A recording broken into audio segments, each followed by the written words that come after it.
əziz bacımız. Yaxşı ki varsan sen bizim canımız. Gelişin sevinç getirdi her bir yüreğe. Gülüşün nur saçır bütün dünyaya. Samimiyetin mehriban bakışların unutulmazdır bütün hatirelerin. Allah korusun seni her zaman. Xoşbəxt olasan ömrün boyu her an. Sənə sevinç, sənə xoş günlər arzulayırıq. Bütün arzularına çatmağını diləyirik. Qəlbin həmişə sevgiyle döyünsün.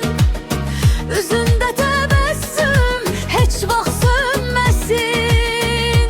Canımızsan, əziz bacımızsan. Yaxşı ki həyatımızda varsan. Her yeni yaşın yeni ümidler getirsin. Bütün arzuların bir bir gerçekleşsin.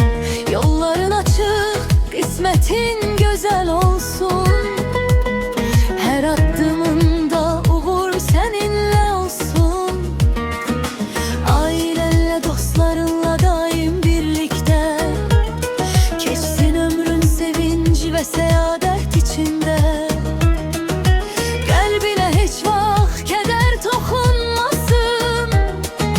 Allah seni her beladan korusun. Sənə sevinç, sənə xoş günler arzulayırıq. Bütün arzularına çatmağını diləyirik.